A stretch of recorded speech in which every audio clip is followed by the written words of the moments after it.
Welcome to Fuller Butz, a behind-the-scenes plastic surgery podcast. Yes, you heard that right. Join your co-hosts, Dr. Sam Fuller and Dr. Dan Butz, board-certified plastic and reconstructive surgeons, on an exclusive full-access pass into the world of plastic surgery. Combining their expertise and training, Drs. Fuller and Butz will share medical insights, detailed explanations, and lighthearted humor to keep you entertained and informed. We're certain you'll become passionate about the plastic surgery specialty, and between debunking myths, uncovering truths, or just making you laugh out loud at their perspective on this creative and artistic field, we've got something for everyone. From tummy tucks to Botox and mommy makeovers to surgery do-overs, the Fuller Butz podcast will surely satisfy your podcast fix. All right, now let's dive into this episode. Welcome back, everybody. It's Dr. Fuller along with Dr. Butz on the Fuller Butz podcast. How are you doing, Dan? I'm good. It's been a good day. How have you been? I am doing excellent. It is middle of summer. We're winding down on our amazing first podcast season.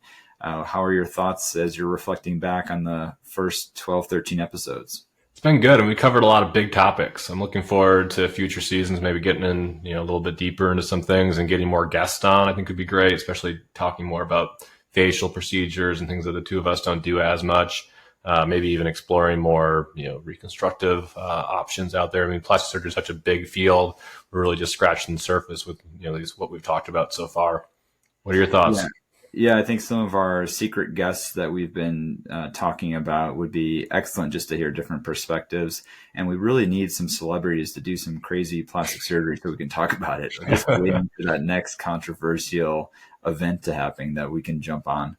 But I agree. I think pushing the envelope into deeper, more discussion, and then just opening it up to other experts. And I think we've only scratched the surface of plastic surgery. Truly, there's so much to make of it. Even this week, I feel like I've operated on like 7, 8 different body parts today alone. That's 8 body parts?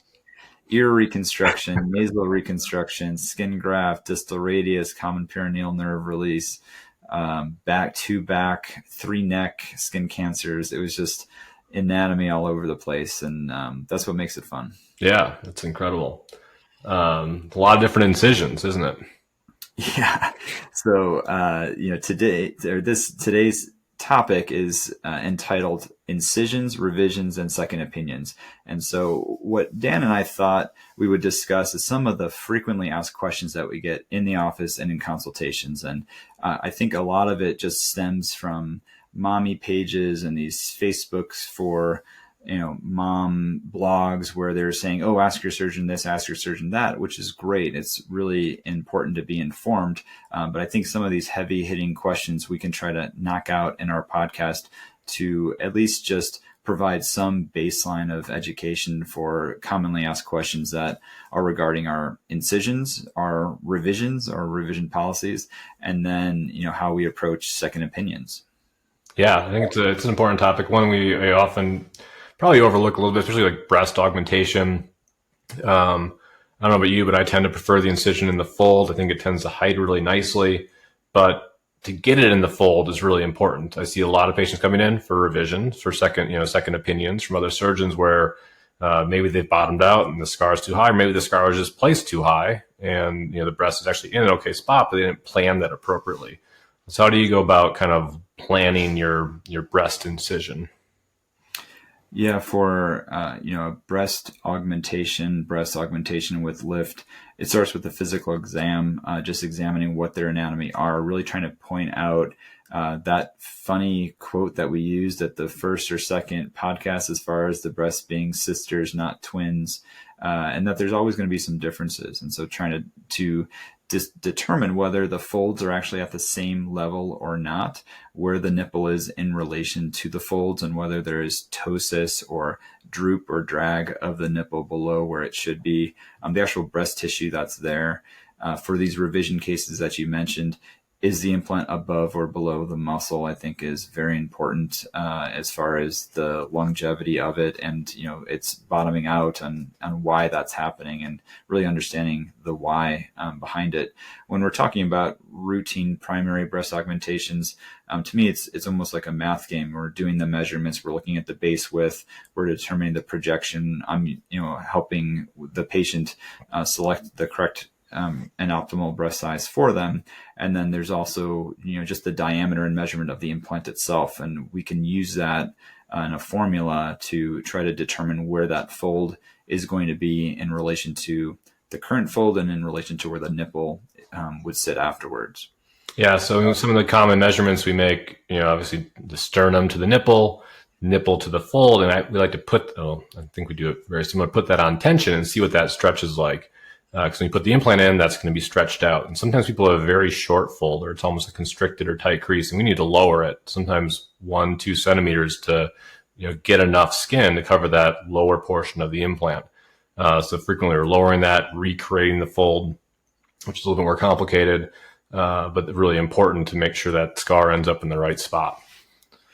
Yeah, I'm always measuring, both in the office and on the day of surgery. I'm measuring, remeasuring, putting it on tension, looking at the implant box, looking at what the dimensions are as far as the base width, the diameter, because oftentimes, I'll end up covering the nipple with a tegaderm, something that's a sterile prep, just because theoretically, if there's breast ducts, and at the nipple level, it could potentially threaten the sterile field. And so I put that on, but then at the end, I'm like, I really want to make sure that that's good. And so that's something that I'm doing beforehand. Do you cover the nipples during your breast augmentations? Yeah, every time. That's part of kind of the no touch technique, is making sure there's no potential for the, duct contamination. I use a clear tegaderm. I know you do a lot of intra-op videos, but that way I can still see the nipple and, check those measurements after it's prepped. But yeah, multiple measurements and double checking is really essential to get that in just the right spot. And so I think just quickly, just along with the common question that I get when we're talking about breast augmentation consultation in the office is, where do you place your incision? I would just say, Dan, why do we both choose, I guess, just answer for us, the inframammary fold traditionally, and then also, what's your preferred position of the implant, as long as we're going into those, questions are pretty similarly asked. Yeah. So, the inframammary fold incision kind of in the breast crease below generally, has been shown to have a lower risk of nerve sensation issues, lower risk of capsular contraction, because you're not going through the nipple ducts or any of the breast tissue. You're avoiding, the armpit incision was trendy for a while, but you're going through all these sweat glands. You can have better visualization, so you can often get better placement, lower risk of hematoma. So just a lot of benefits in that sense. I think you have more control of that pocket. And so that's why I like that. And then I see a lot, again, revisions where patients come in with incisions around the nipple and they've stretched poorly. Occasionally they heal perfect, but I think, more likely than not, they don't tend to heal as favorably as surgeons would like. And that fold incision, again, if it's placed just right, there's very little tension on it. You can almost, not even see it after 6 months. Yeah, we talked about a case that I had recently, but a patient who had a really great result from a periareolar or an incision around the nipple 17, 18 years ago, was due for their exchange, wanted to have slightly larger implants, and ended up using the inframammary fold rather than the old incision, just based on that theoretical contamination, sterile, issues with the ducts and whether we're going in there, are we going to disrupt or distort the nipple with a second pass there? To me, it just wasn't worth it. It was a very straightforward exchange. Patient had no pain, has been asking me if they can work out, from day 2, and been kind of just going a little bit slower than I would like, but it's something that's it's sitting right in that fold. It's just going to fade away and disappear. So even in that case, when there's a previous scar, I'm still inching towards that IAMF or inframammary fold incision because of the great results that we can get and how hidden it can be. Yeah. I think it's so common, those revision breast surgeries, like patients are like, this was so much easier. I want to get back to, I was like, you still want things to heal and not, stretch, especially for tightening the capsule or opening the capsule. We want to let that set up before you start pushing on it too much. And so a couple of questions along with your incision, Dan, just to hit home with. So breast augmentation, breast lift, your incisions are under the breast in the fold, or sometimes a small lollipop or upside down T incision. Do you use drains? Do you use stitches that need to be removed? These are common questions that I get asked. Yeah, never drains unless there's a capsulectomy revision situation. Occasionally with lifts, I use some very small sutures on the surface, but maybe just 2 or 3 little ones I take out at 3 weeks. Everything else is dissolvable. What about yourself? When can I shower after this surgery? I'd say 24 hours. I'm fine with showering. There's waterproof tape on there. Normally it's pretty durable. For your breast augmentation, patients don't often ask this, and they often can't see the scar in a lot of the photos I show them. How long do you typically make your incision? Yeah, I try to make the incision as small as possible, but as long as I need to make it in order to, have adequate visibility. And some of that's dependent on the current breast size and the current or the goal implant size that we're placing. So part of it is I'll actually look at the Keller funnel, and based on the recommendation of where you trim this sterile funnel is what we use for this no-touch technique to place the implant through the small incision. I have a very odd viral video that's got actually 150 million views now of me just squeezing this implant in the funnel. But it kind of gives you a guideline of how narrow you should make it based on the implant size. If you're trying to squeeze a large implant into a very small incision, there's some theoretical risk of breakage or damage to the capsule. And so I try to, provide a smooth entry point. With that in mind, and try not to beat around the bush, to me, it's typically about 4 centimeters is where I'll make it. And that's just enough for my lighted retractor to fit, for me to be able to see everything, to have suction kind of removing some of the fluid, some of the smoke from the cautery that I'm doing. I try to measure at the midline of the breast where that meridian is, and I usually go 2 centimeters back and forth, and then I may extend it, half a centimeter, 5 millimeters each way if I need to get more access, or if I'm having trouble getting the size or the implant in.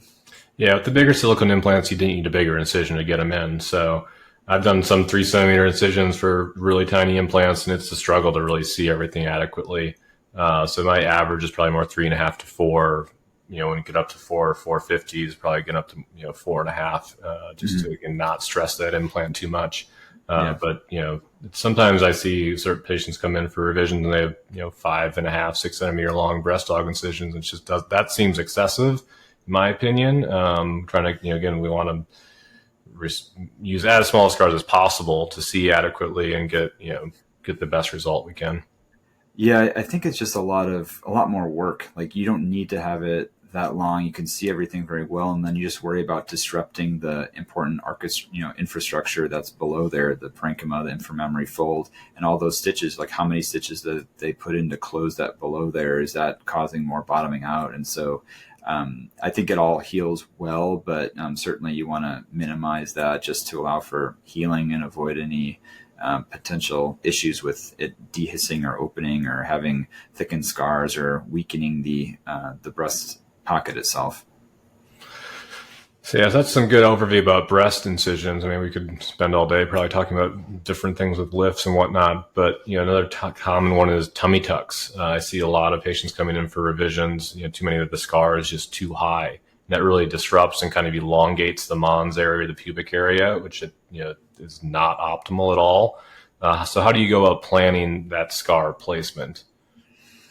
Yeah, there was, some of our surgeons that we worked with actually had a study talking about the angle of where the incision should be. I think they determined it to be like 55 degrees or something like that from the transverse line to the vertical line. Dr. Zachary and I think Dr. Seitz had a paper on that. But mine, again, just like the breast augmentation incisions, there's math. There's a lot of calculations to it. You want to, as a carpenter does, measure twice, cut once. And so to me, it's 6 centimeters above the vaginal cleft. It's somewhere in the hairline that's there. That's, to me, is a good estimation that I'm in the right spot, because typically if you're wearing your bathing suit, you're not showing off that hair that's there. And so if you're way above that, then I feel like it's going to be too high, and that would be a red flag.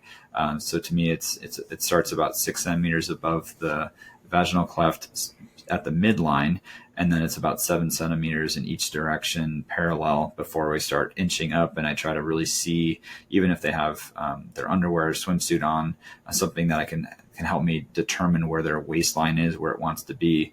And, to me, it's a little bit of Goldilocks, where you don't want it too low where it's visible along their thigh. You don't want it too high where it's reaching above their love handles or their iliac crest. But you just want to, make that incision as long as it needs to be to reduce the bulk laterally, but also not, go over the top where you have all these scars that are unnecessary. What's your incision discussion with patients? Yeah, it's very similar. I think, again, 6 centimeters come. I think the key thing though is like tension. Like if you mark that 6 centimeter when it's loose, then it's going to likely be too high. And I often will show patients, like patients often have that little fold or kind of hang. Like if you put the scar, right in where that crease is, which might seem easy, and you pull it up, all of a sudden it's like 2 centimeters from the belly button. So I mark it on a pretty extreme tension. So we want to lift that mons area up, and then mark my 6 so that that's not only pulling down, but you are lifting up a little bit. Same thing with the anterior thighs. So you have to take in all those vectors into consideration.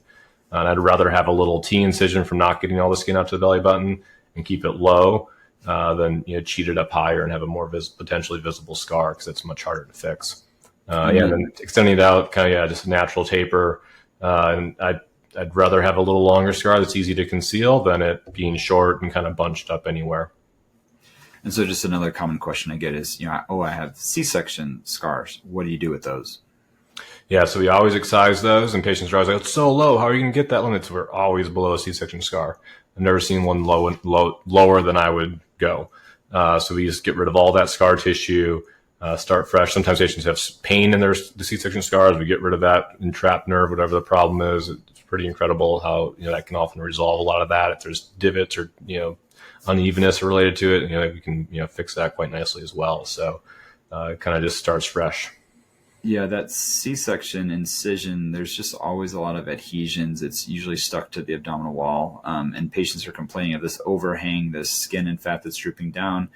Even if they're very healthy and they have a normal BMI, it's really hard to, when you've lost the elasticity of that tissue, you have that adhesion where that scar of the skin is stuck down to the abdominal wall. And by releasing that, removing that, you can just recreate the natural contours of the body. It's really a wonderful opportunity to get that body back that the kids trashed along the way. Yeah, for sure. And then the belly button. That's the most visible part of the tummy tuck, and I think the most important one to really get right. We want the scar low. There's going to be tension on that scar. We try to keep the tension off of bending over, but that, in the bikini, the belly button is really important. Are there any kind of strategies you use to try to optimize that? Yeah, I've really tried to up my game with the belly button. It's the end of the case. Sometimes it's a very long case, and that's really when you got to dig in and say, hey, it's worth it to spend the last 25, 30 minutes really honing down the belly button and getting it to look as if nothing happened. And so, there are defatting techniques that you can do on the abdominal wall itself to kind of create this trough that's natural indentation where the belly button is. You can secure the belly button and make it lower, closer to the abdominal wall, so that there's more of an innie that's taken place. I've adjusted a lot of my suturing to all be internal, to be underneath the skin, so that there's not any risk of having the baseball stitch or the markings that are there. I don't use a clean circle. I make an upside down U incision so that there's more of a natural dip that's there. It's still connected. And to me, I'm still, trying to make that look very natural. And I know that's a goal for my patients as well. Yeah, you kind of nailed it. I think, defatting, I think it's really important. We want contours. We don't want everything perfectly flat. We want it to cone in a little bit. And trying to keep that scar internal. So if it the belly button comes up too easily, I'm like, well, I need to shorten this.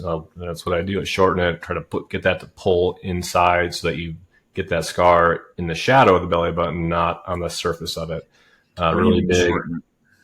So if I think it's too long, I will put tacking sutures to bring it shorter to the abdominal wall. Or if like some patients who've lost a lot of weight, it's been stretched out, I'll literally remove a portion of it. So it's literally shorter as well.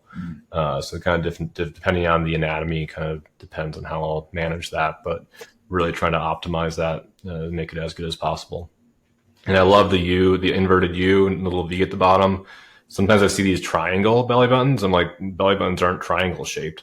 The oval one isn't all bad, but they're a little bit more prone to contracting. So I like having a little kind of break up in that circle at the bottom. Yeah, I think just for the listeners, it's not so much like you should be choosing a technique as you should just be choosing a surgeon. If they are comfortable with their technique, you see their before and afters on their website, on Instagram, and they deliver a very nice result, then feel good about it. You shouldn't be asking a surgeon to use a technique that they're not comfortable with. I had a patient who, I was getting set up to do a rectus diastasis repair, tummy tuck, and she wanted me to use a different stitch that I normally use. And I'm like, I feel very comfortable with this stitch. You may have found something online that shows that this one is better, another surgeon uses, but I have my own reasons for that. So I think it's just, trusting in the surgeon, looking at their work, talking to their patients, reading the reviews, all of that information is being as educated as you can before you're making that leap of faith decision to undergo surgery. Yeah, absolutely. Trying to tell the surgeon to change their technique right before surgery isn't probably advisable. So we just spent a long time talking about how much time and effort we spend on incisions, and now we're going to talk about some revisions. And I would say just briefly, just because it's a common question that we get in consultations, and it's just as the patient's kind of scrolling on their phone, looking at their questions, looking at their notepad, they always ask, what's your revision policy? So Dr. Butz, you just did a breast aug and tummy tuck, on a patient, or you're setting them up. What do you tell them what is a revision policy and what is your revision policy? Yeah, so we want to look at things objectively. I mean, I always say nothing's ever perfect, right? Sisters, not twins. There's going to be scars. We want to get them as good as possible, but having realistic expectations going in, I think, is really important.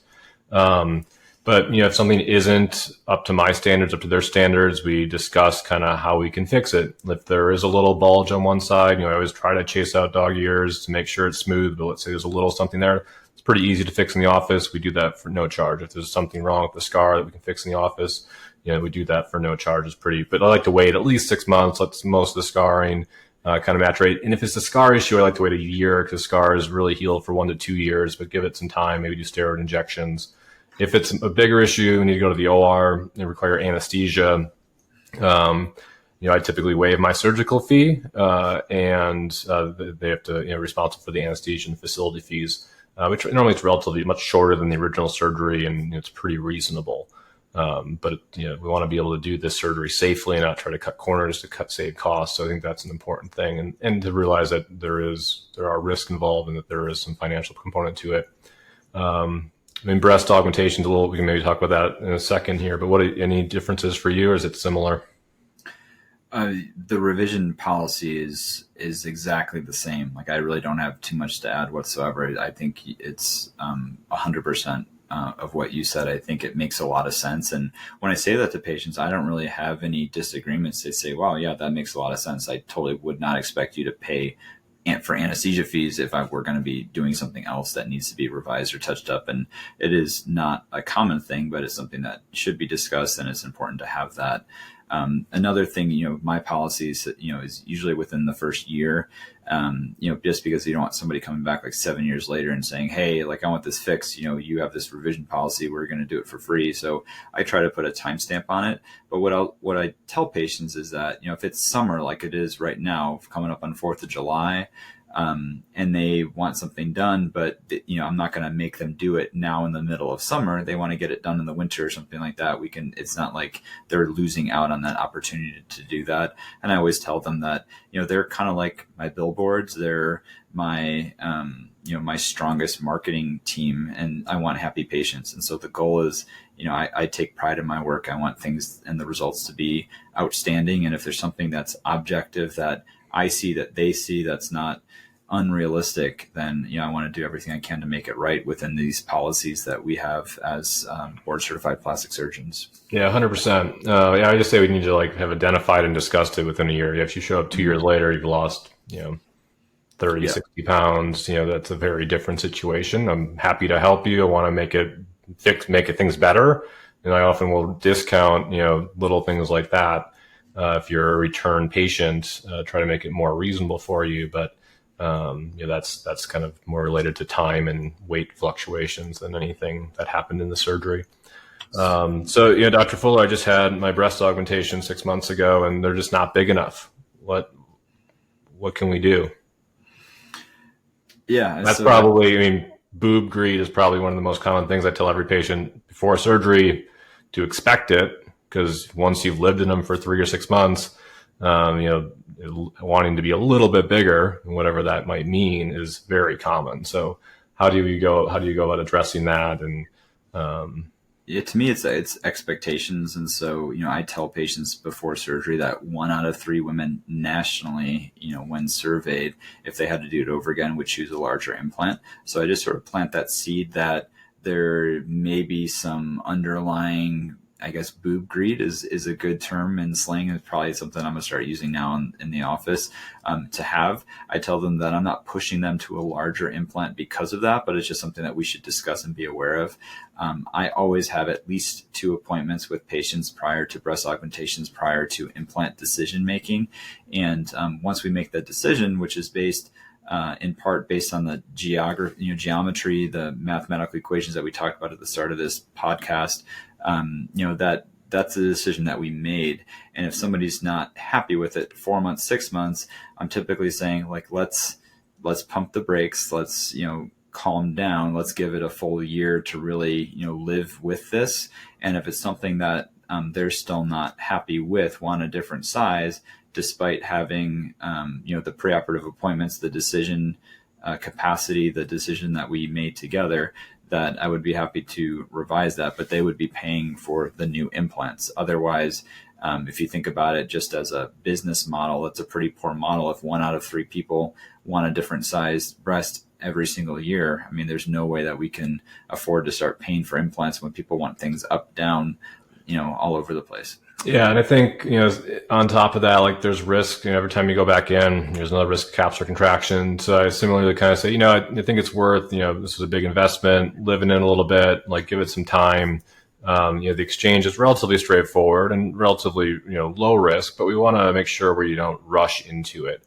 But same thing, implant fees, all of that. You want to make sure you're not rushing, and like, I had a patient recently who lost 30 pounds and initially just wanted a little bit of a boost. Now she's like, no, I've had them. I really want them to kind of look enhanced. So we're talking about going up 250 cc's, up to almost 500 from 250, which is a very different kind of goal, which wasn't kind of conveyed early on. She's totally reasonable about it. I tried to get her to, be a little bit more patient, and it's just a very different goal than what she used to have. So it's worth doing it. But honestly, I think I've only upsized this might be my second patient. So we normally get pretty close to that right size, but saying you wish you had gone a little bit bigger is quite common. But most patients are close enough to their goal that it's not worth another surgery. Yeah, 100%. That's exactly my situation. It's extremely uncommon that happens. More talked about than actually done. Yeah, but I think it's important to discuss that. And I think that's a good segue to the last portion of this episode, which is second opinions. And so, I had a patient not too long ago who came in, was unhappy with actually her implants, thought that they were too small, wanted them to be upsized. And despite them being done elsewhere, her result was very good, was very appropriate. And while she wanted larger implants, she wanted some other things, done as well. I, basically talked to her about, right now you're in a good spot. You went through a successful surgery. The implants are soft. You're a couple of years out to go back in and potentially risk a capsular contracture, to risk a, recovery that may not be as good, to have a size that, may not be, appropriate for you. You have to weigh on that. And so I'm not always kind of jumping in, trying to do as much surgery as I can. It's really just understanding what's driving the patient and making sure that they understand the pros and cons to any additional, steps in their plastic surgery journey. Yeah, absolutely. I see a lot of second opinions. Sometimes it's a year out, sometimes it's 5 years out, which are going to vary different situations. But I think I always try to put myself in their surgeon's shoes. Like, it's really easy to be a Monday morning quarterback and kind of nitpick things. And I try to nitpick my own results as well, but not say like, oh, they really, you're botched. I don't really like that terminology. Like, I think it's, I don't, if you went to a good, well-respected board certified surgeon, you likely picked them for a reason. I don't think they probably did anything, intentionally to, get you botched. But, sometimes, again, we talked about this before. A lot of the result is the recovery. Like, you only have so much control during surgery. Sometimes things do happen. I'm sure the surgeon, isn't happy with that either. But I try to talk about, just say, sometimes surgery doesn't go as planned. We can definitely make improvements on this, and then go through those different steps of how we could ideally get them to the goal they want.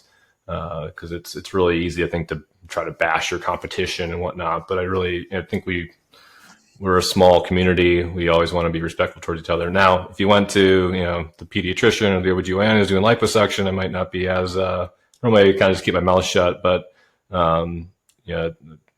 you want to do your research and find a good surgeon, try to minimize those early complications and need for revisions to begin with.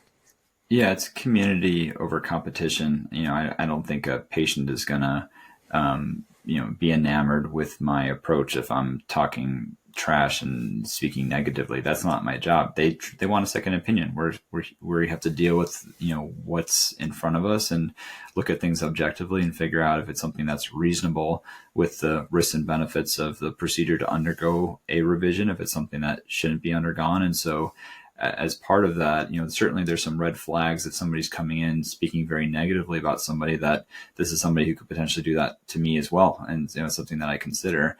But with all that aside, as far as the revisions, I think that there is an added complexity just because it's not a naive tissue that's been operated on before. There's incisions, and you're not the one who's done it.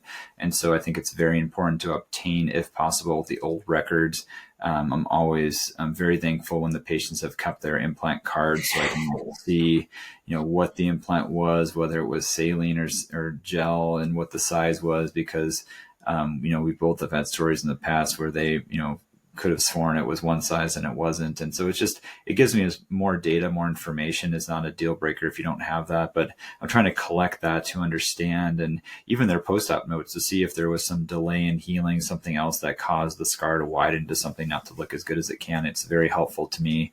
I even look at the stitches that were used to say, hey, you had a bunch of irritation, you had some dehiscence or opening of the incisions, let's try a different stitch, to try to see if your body didn't react well to that. Do you have any other specific approaches, thoughts on the revisions that are coming into your office as far as like collecting data, doing sleuthing and investigation discovery sort of stuff? Yeah, all that information is so helpful. Even just last week I had a patient who swore she had 275s, and I got in there and there were 375s. And so we were planning on going up 100 cc's, and all of a sudden I had, fortunately have a full inventory essentially. So I was able to, pivot, but, having more information just makes you more prepared. One thing I often will ask for, do you have any photos of you before your surgery? And then early on afterwards, frequently they don't have like good standardized photos, but being able to kind of get a sense for where things actually started can help you kind of see what that change was and what some of the limitations or kind of things that may have prevented that original surgeon from getting to where they wanted to be. Breast lifts, reductions are sometimes a little tricky because you don't know how they did it and where the blood supply might be coming from. So you have to be a little bit more careful with that. But yeah, I've been seeing a lot of those revisions lately. Yeah, I think if I'm trying to, put tiers on the level of difficulty, doing a revision to a augpexy or a lift with an implant to me is very challenging, just because there's so many moving parts. Oftentimes, they don't like the implant size that they have, and so if you're changing the pocket, if you're changing the plane of the implant, and then the blood supply is a real guessing game oftentimes if you don't have the operative report. So you're really having that discussion with the patient, discussing what the potentials are after surgery, and then just weighing the pros and cons if this is the right time to intervene, and what the possible outlook would be for results. Oftentimes they end up getting to the finish line well, and they're happy, and those can be great cases. That can turn into, I think, good business as far as like for our med spas for tucks and lasers and peels, and somebody who just you gain confidence for, they can become a lifelong patient. And I've had certainly like a patient who had an issue with their tummy tuck by another surgeon that I revised, and then I did her thigh lift, and so it's just kind of like an entry point into a new relationship with a patient and a doctor, where we can continue to offer services for, which is a great thing. It's not just cleaning up something, but providing new ways, and then new circles of happy patients talking about us. Yeah, I think oftentimes people think surgery is like, sometimes I feel kind of sad when this happens. When patients come from far away, I do a breast dog, and I've had patients I've never seen afterwards. I'm like, I really want to see that result. And we've had virtual touchbacks, and they're like, oh yeah, everything's great. They're awesome. I love it. But, being able to get the photos, examine it, see it, talk about, how happy, a little bit more extent of how happy they are. And then kind of going back to you, like every one of our patients is, basically, an influencer, micro influencer for us with their community. We want them to be happy. We want them to be talking to their friends about it. Because these surgeries, I just recently had a patient come in, and she's like, I can't believe I waited so long to do this. Like, this is so awesome. I thought this was kind of silly, but like, I'm just in love with how clothes fit now, bikinis, all this stuff. And like, it's like, this is great. Everyone should do this if they want to. So I feel like there's a lot of these little roadblocks that patients set up for themselves, that it's, for vanity, or they don't want anyone to know, or this or that. And if you talk to someone who's had a good experience, happy, it kind of can help break down some of those and really allow you to be more confident and really embrace kind of yourself more fully.